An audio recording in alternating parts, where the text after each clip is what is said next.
I'm the director of the Land for Learning Institute, and so I run canoe trips all over the country, and I often use Severson as an example of how a center or a site can build community within a community. So it gives people an opportunity to get into the outdoors. It gives family an opportunity to do something outside the four walls, you know, away from the TV, the video games, the internet, and all those things. It gets them connected with nature and not with the electronics. Richard Louve's book, Last Child in the Woods, says that you know, our kids can identify more corporate logos than they can plants and animals. And you know, to me, you know, that's a crime. And it's places like Severson that give kids an opportunity to let go of those corporate logos for a little bit of time, whether it be a school group or a family outing, and to learn some of the plants, some of the animals, and get more familiar with that outdoor community. Hi, my name is Emily Chaucer and I teach in the Rockford Public Schools. However, my experiences with Severson Dells started when I was little. I was fortunate enough to grow up in a family that liked the outdoors, and so I spent many a weekend at Severson Dells. Growing up with programs like Ranger Rick definitely shaped who I became as a teacher. And then when I had classrooms full of kids, I decided that in order to better their educational career, that we should go to Severson Dells. Part of the third grade curriculum for science is habitats, and we would open our science book and we would see habitats like forests or freshwater and prairies, and my students wouldn't have a clue what they were talking about. So once we got out to Severson Dells, they could actually see these habitats. They saw the forests, they saw the prairie, and we went to the fresh water. They got to point out to me the frogs and the turtles that they could see in the pond. So those are some of their favorite memories of third grade, playing Indians and buffaloes in the tall grass of the prairie, seeing a heron fly out when we approached the pond, and those kinds of things. Don Miller was a great influence as well, leading my kids through the forests, stopping to talk about the shagbark hickory trees and the burnt chip cherry and all the various things that we would see along the path. Kathy Martinez talks about the various animals that are in the room that kids may or may not see in the wild.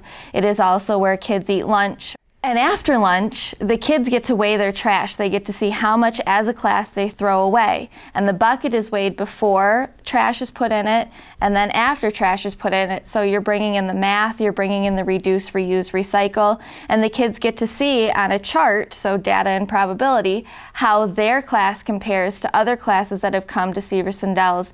In another part of the building, there's a touch table. And on this touch table, there are all kinds of things, from snake skins to antlers, to bones, to fossils, to turkey feathers.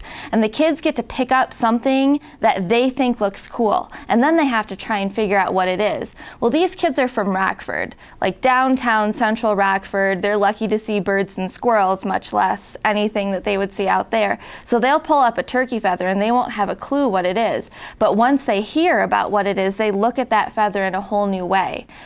There's a bridge that not only the kids can see and do water races with leaves and stuff on, but they can actually lay down and get close to the water and everything that lives in it.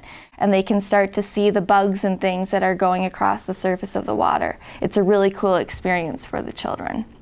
Severson Dells is a great place for the whole community. Not only can school-age children go to learn about nature around them, but also for the community as a whole. Families can go to spend a Sunday afternoon. Hi.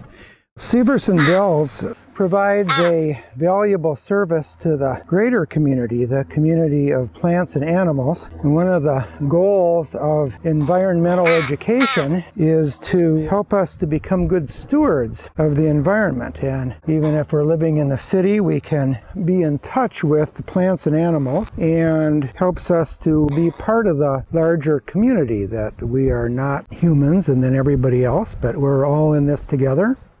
The environmental education teaches how to get along with our fellow creatures and keep the overall environment healthy.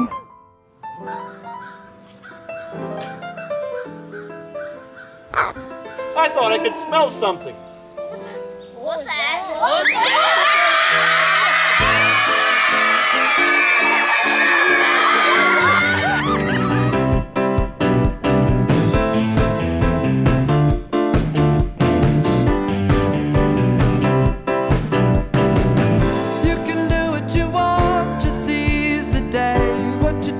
Tomorrow's gonna come your way. Don't you ever consider giving